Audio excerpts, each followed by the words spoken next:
Hello students, Vande Mataram. Welcome to all of you in the session number 1 of chapter number 22, Chemical Coordination and Integration. ये chapter को unit number 5 human physiology के अंदर include किया गया है. Now as we know that human body के अंदर होने वाला जो पूरा का पूरा कंट्रोल है वो दो अलग अलग सिस्टम के थ्रू कंप्लीट होता है. Number 1 is the neural control and number 2 is the chemical control. So first of all ये चैप्टर से रिलेटेड जो भी इंट्रोडक्टरी पार्ट है वो हमें सबसे पहले डिस्कस करना है. सो अब न्यूरल कंट्रोल की बात करो कि नर्वस सिस्टम के थ्रू ह्यूमन बॉडी के अंदर कंट्रोल कैसे होता है, तो न्यूरल सिस्टम के थ्रू जो भी कंट्रोल होगा वो point two point rapid coordination होता है अमोंग द ऑर्गन्स.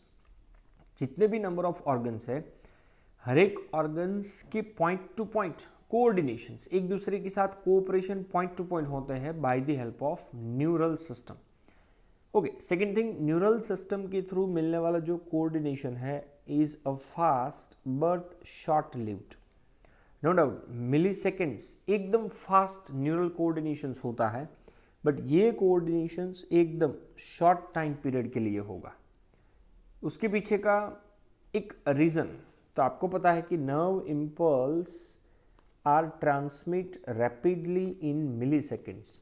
जो भी नर्व इम्पल्स न्यूरॉन के थ्रू ट्रांसफर होता है वो मिली सेकेंड्स में एक जगह से दूसरी जगह पे पास आउट हो जाते हैं.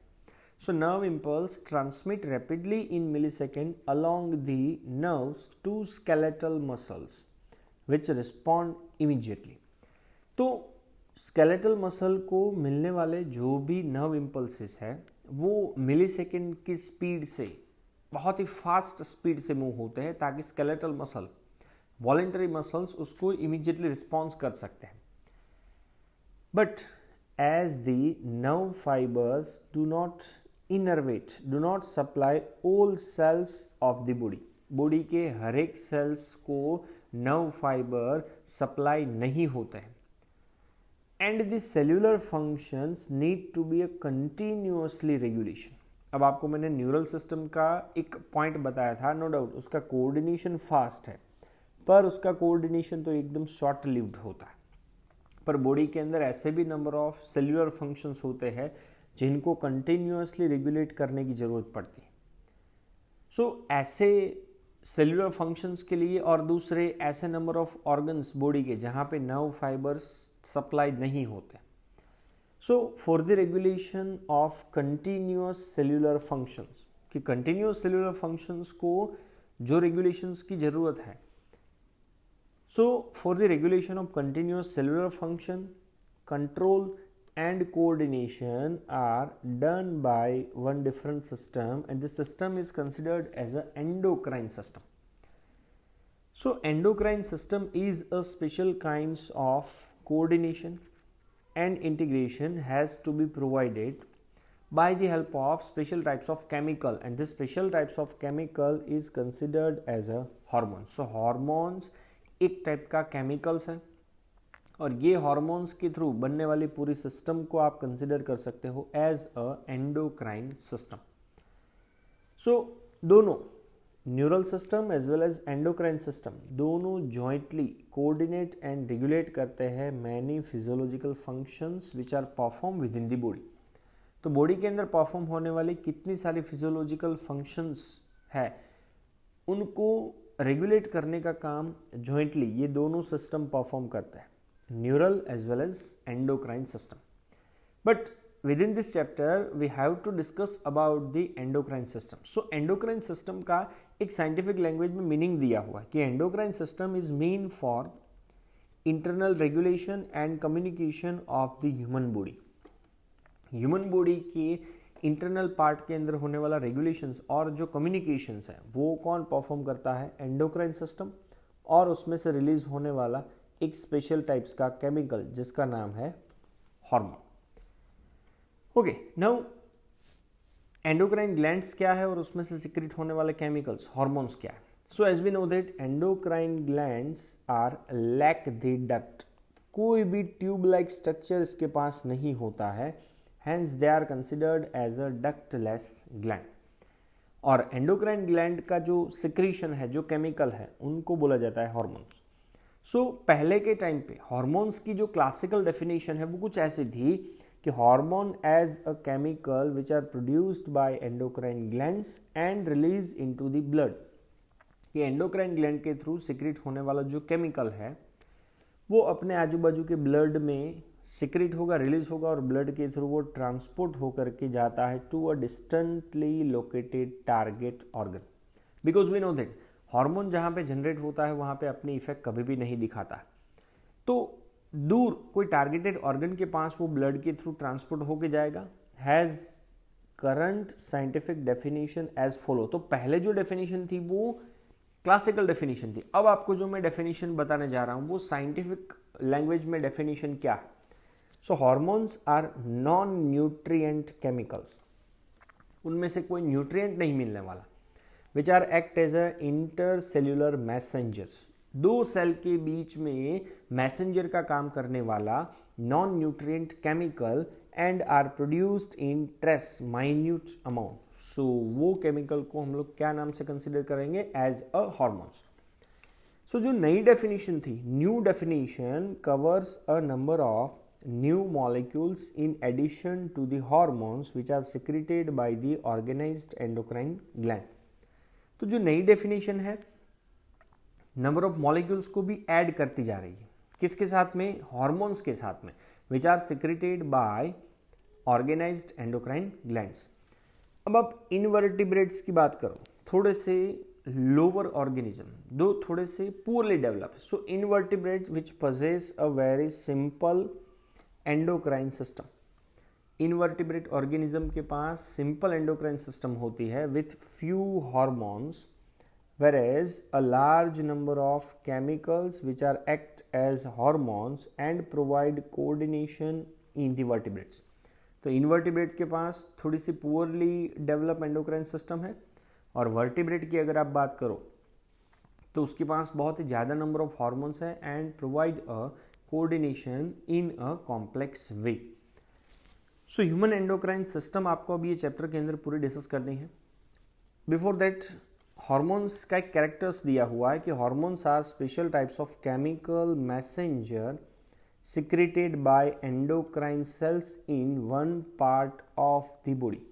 बॉडी की एक पार्ट के अंदर एंडोक्राइन सेल्स के थ्रू सिक्रेट होने वाला एक केमिकल मैसेंजर जो इफेक्ट करता है, influence the activity of various organ of another part of the body.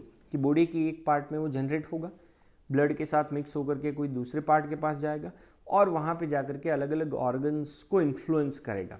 अब वो इन्फ्लुएंस में पहला या तो हो सकता है वो स्टिमुलेट करता है, एक्टिवेट, या तो वो इनहिबिट करेगा, मतलब जो प्रोसेस चालू है उसको स्टॉप करेगा। So within this chapter we have to discuss about the human endocrine system। तो human endocrine system, human body के अंदर कौन कौन से एंडोक्राइन ग्लैंड्स हैं? सो एंडोक्राइन ग्लैंड्स एंड उनमें से जनरेट होने वाले hormones which are producing diffused tissues and cells located in different parts of our body constitute the endocrine system. Endocrine system के अंदर कौन कौन से कंपोनेंट होंगे? फर्स्ट एंडोक्राइन ग्लैंड, उनमें से सिक्रेट होने वाले नंबर ऑफ हॉर्मोन्स, या तो ऐसे टिश्यूज और ऐसे सेल्स जो बॉडी के अलग अलग पार्ट्स में लोकेटेड है, ये सब मिलजुल के एंडोक्राइन सिस्टम का फॉर्मेशन करेंगे। तो नंबर ऑफ ग्लैंड्स की अगर आप बात करो, pituitary, pineal, thyroid, adrenal, pancreas, parathyroid, thymus and gonad. तो गोनाड अगर मेल की बात करो तो टेस्टिस एंड फीमेल की बात करो तो ओवरी। सो ये एंडोक्राइन ग्लैंड्स है जो ह्यूमन बॉडी के अंदर लोकेटेड है। अब आपको डायग्राम दिख रहा है पूरा, ब्रेन से स्टार्ट करो तो hypothalamus, pituitary, pineal, thyroid, parathyroid, thymus, then थोड़ा सा नीचे पेनक्रियाज, एड्रिनल, फीमेल के अंदर ओवरी एंड मेल के अंदर टेस्टिस। तो ये है मेल बॉडी के अंदर और फीमेल बॉडी के अंदर दिखने वाली endocrine glands. In addition to this some other organs, ये एंडोक्राइन ग्लैंड्स तो है ही जो हार्मोन का सेक्रीशन करती है, पर इसके अलावा दूसरे भी ऐसे नंबर ऑफ ऑर्गन्स है like gastrointestinal tract, means we can say that digestive tract. Okay, digestive tract, number 2 liver, number 3 kidney, number 4 heart. तो digestive tract, GI tract, or we can say that alimentary canal.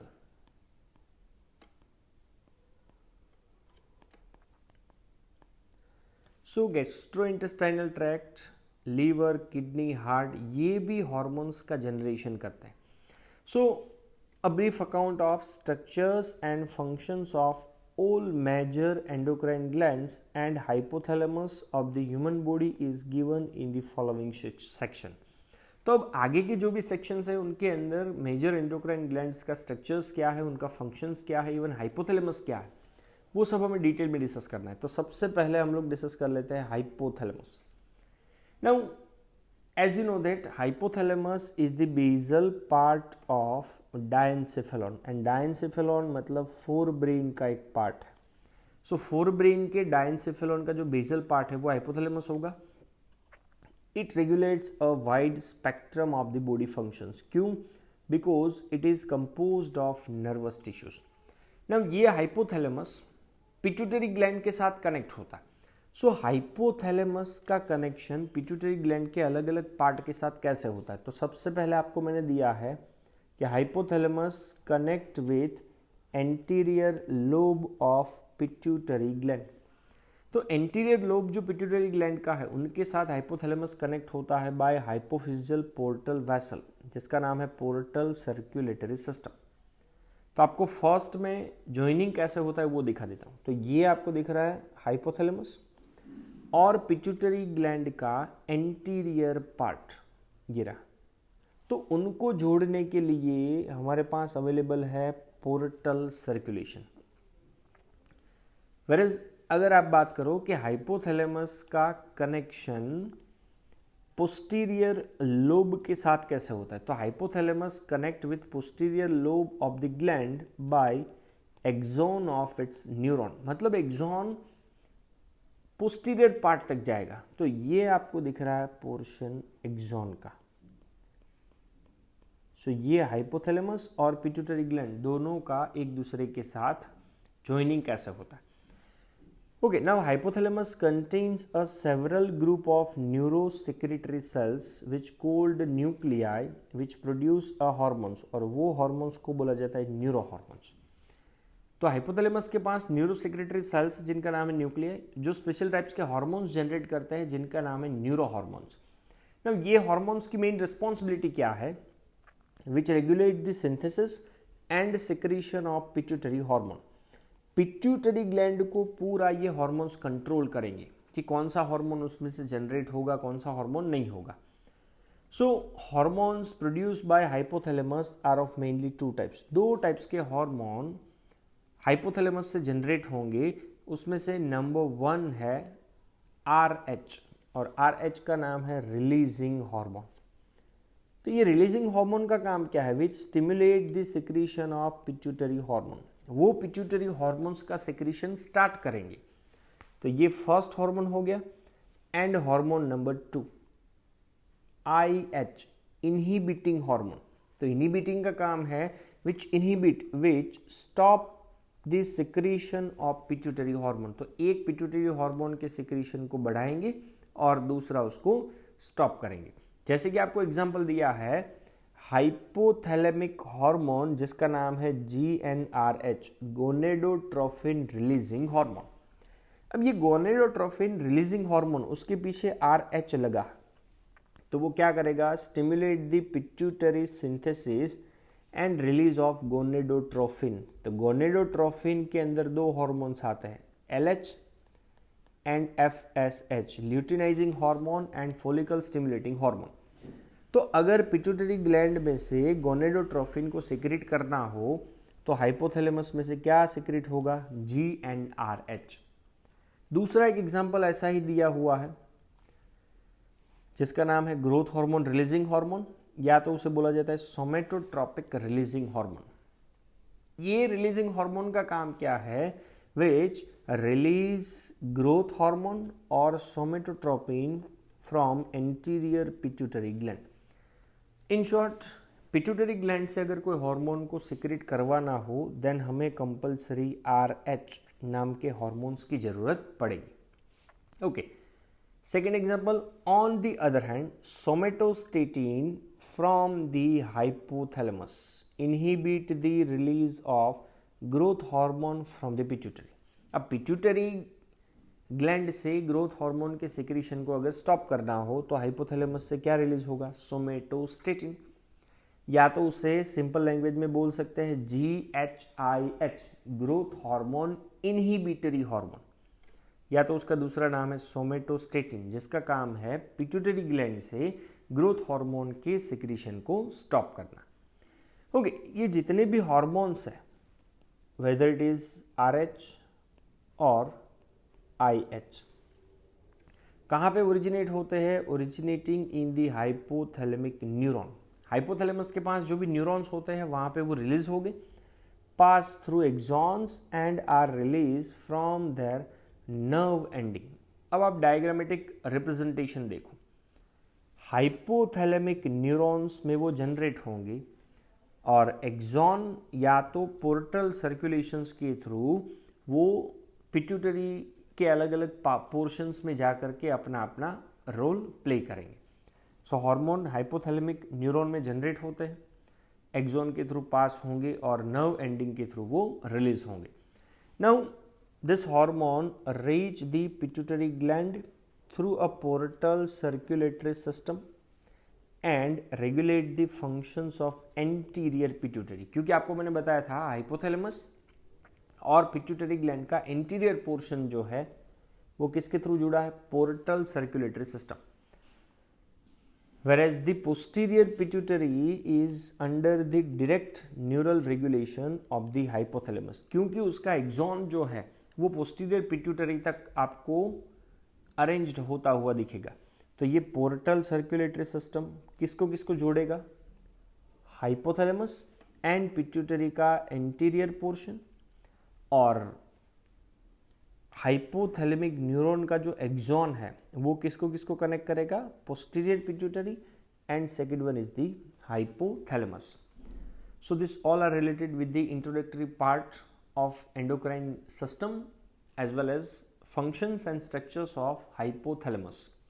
Thank you very much. Jai Hind.